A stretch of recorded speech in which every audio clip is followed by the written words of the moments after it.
Hey guys, what's Gump here? Today I'm out here basking in the sunlight. That is real life, enjoying the weather. Can't believe spring is here. It's already March. Can you believe that? It seemed like 2024 January was like yesterday, but that's not what I want to talk about.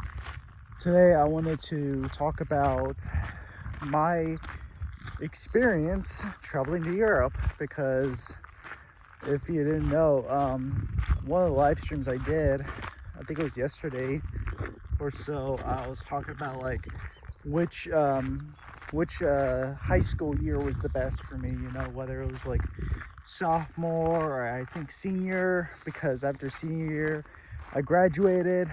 I went on a Euro tour with a bunch of students from like mixed grades of mine, others, and then the Spanish teachers. And we went to go visit Greece, Italy, and Spain.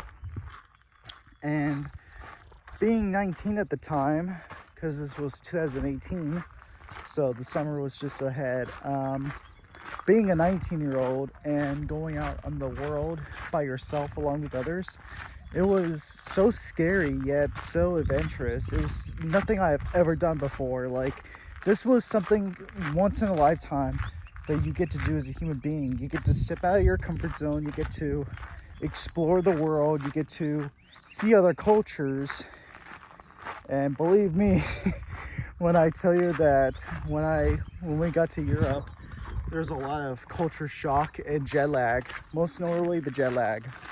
The jet lag was not really fun, and also the huge time zone messing with my mind, because we're like on the other side of the world when our phones are like manually set to based on our regional time zones, Anyway, I'd say going to Greece, Italy, and Spain was a really adventurous and exciting opportunity in my life, because not only did I get to go out of my state for once, but also out of the country as well, and you get to eat the food, you get to meet new people, you get to like take historical walks around like these like fascinating Renaissance architectures and paintings. It was just like, it was so vast, it was so wondrous. It was like Harry Potter almost, like when you're going through like the alleyway and you're like going to the wizardly world and you have like no clue what's going on. Like, that's what I could just compare it to. Although excuse me for a second, although there has been like some concerns about like pickpocketers, and you have to be wary of all that, but I don't think nobody really minded, because we all were very smart. We knew how to be wary of strangers, especially scammers in Europe. Like those street vendor people on the corners who try to sell you like jewelry and necklaces and all that. Anyway, first day in Greece, it was very long. It was a long flight trip, because we had to go from Austin to Chicago, and then pick a plane to Canada, and then through Canadian Airlines we had to like get to Greece for like a second. And when we got to Greece, it was like crowded. It was very foreign to me. I didn't know what to expect. It was like being in another world, and then like learning the language. It was sort of like a challenge barrier, because I don't know too much Greek, but I can try to understand the letters in the alphabet. I'd say Athens was a very ancient and remarkable location, because it's one of the oldest like civilizations in the entire world, way before the Romans and way before like the other European civilizations. And so the beach was really good. The sand was very hot, and the water was very salty. Yeah, very salty water indeed. Not very fun when you're like diving headfirst in the water and you get like in your eyes and you don't know what to do. So as much as I like Greece, I think it still struggles with their economy and the huge like debt that they are in, along with other resentment towards neighboring countries like Turkey, for example. But that didn't really deter my experience in Greece. You know, it was still a phenomenal opportunity to go there. You know, as for Italy, that's a whole nother level. Italy is the pioneer of Renaissance. That's where a lot of the brilliant minds and wonders like Michelangelo, Leonardo, like a lot of people actually, there's a lot of Gothic sort of like changing architecture in Italy, you know, and it was really cool. It was like being in a museum, except this time you're actually there, you know, instead of just some like glass monumental view of like, oh, this is what happened back then. Like, you're actually there. Like, it was really amazing. There's also where Pinocchio came from. So yeah, Pinocchio is Italian, if you didn't know. I actually got a photo of me hanging out with him. One of my most cherishable moments going to Europe was getting to eat the food. The food in Europe compared to America was very diverse. It was very like almost homogenous kind of, but also at the same time it was delicious. Now, being the 19-year-old I was always sort of a fan of eating a cheeseburger, because I grew up in Texas, you know. So that's like the whole spiel is like I will eat like anything that's a cheeseburger, you know. And so to compare with American cheeseburgers, the bread, for instance, is very crunchy and hard in Europe compared to like soft manufactured bread. The ketchup is very sweet, and yeah, I think it's very sweet compared to the over amount of like sugar we put in here in America. The fries were good.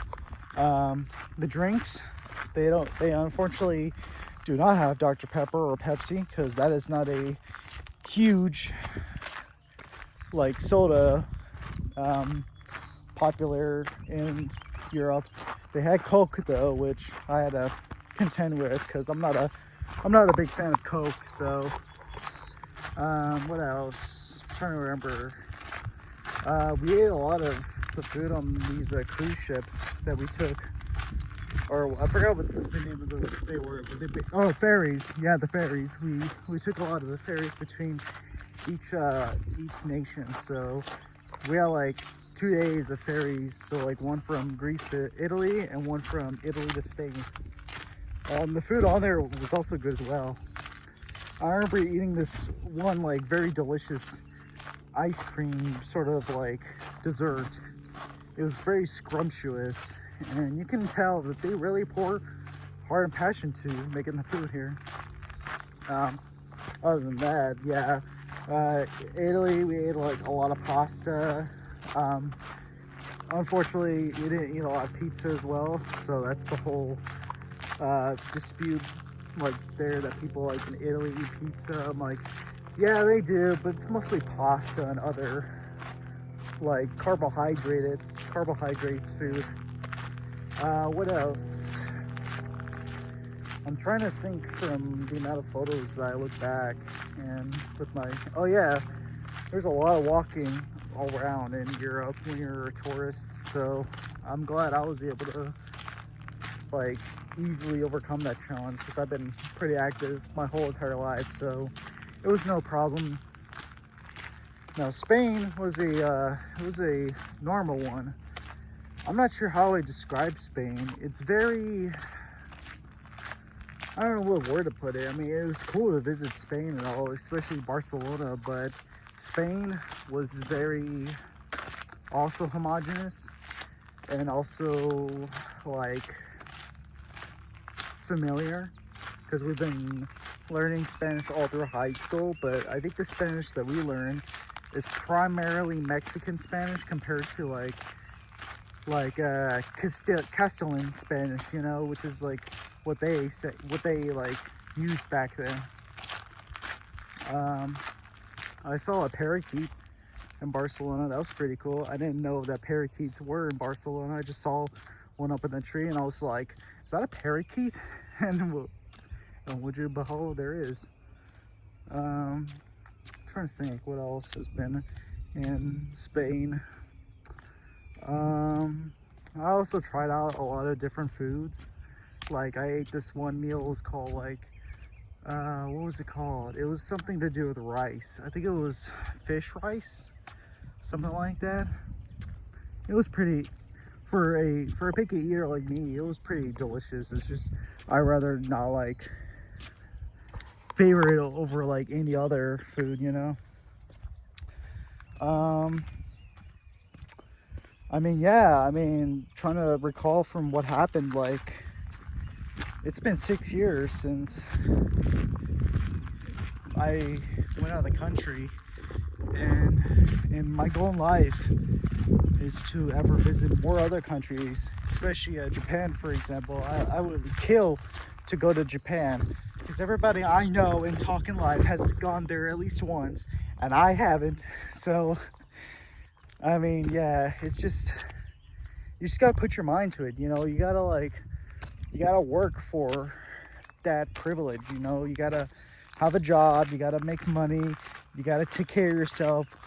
And for when you have a very special or collective calm period in life, now would be a good time to travel, especially during, let's see, summer or winter at least.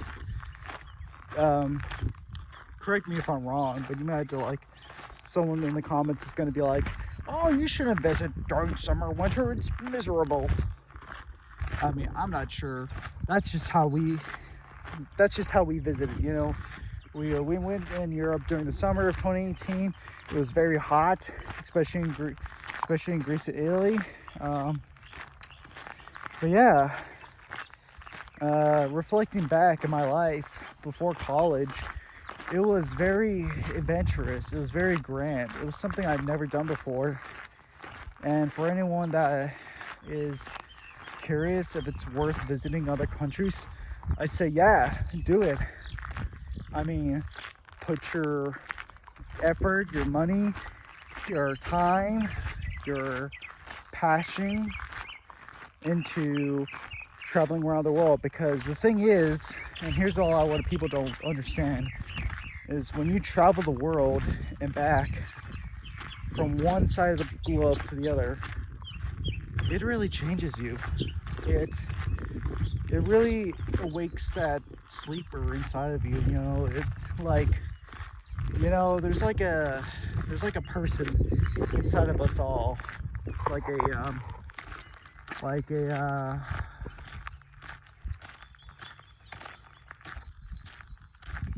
a baby, you know. It's like a vessel inside of us that when we experience something so grand and phenomenal, it awakens and it really changes our perspective of life. Because, you know, life is really short, it's very tough, it's very challenging, but when you get to experience something as traveling outside of Japan and getting to, or travel not out of Japan, the United States, for example, where I'm from, when you go out of your country in your safe bubble, it not only shows that you are an ambitious and outgoing person, but you're not afraid. You're not afraid of anything. You don't care if danger lurks around. You don't care if fear is creeping around the corner, because you are a strong individual, you know. It's very empowering almost. It's like, I used to be a very shy, introverted kid, but then when I get out of the country I'm more now open to being an opportunist, a ambitious person, and an open person as well. So yeah, put in the comments below like what country you like to visit and why, because this world is very big and there are some places in this world that are definitely worth visiting for. Like, again, I would kill to visit Japan, but I also love to visit Germany as well, because a lot of history has happened in Europe for about, I say, a millennia. And it's good to like visit the places that once happened and be able to like dissect what happened when you're just what's like modern day time. You're like, wow, I can't believe this happened or that happened, you know. So yeah, I just want to share my reflections of going to Europe with you guys, and I hope it was very entertaining. I hope it was very inspiring, and you should never give up on your dreams of traveling. So with that in mind, I'll see you guys in the next stream, and I'll put out more videos, probably like gaming related ones, because it's been a while. And so yeah, this has been Woodscump, and see ya.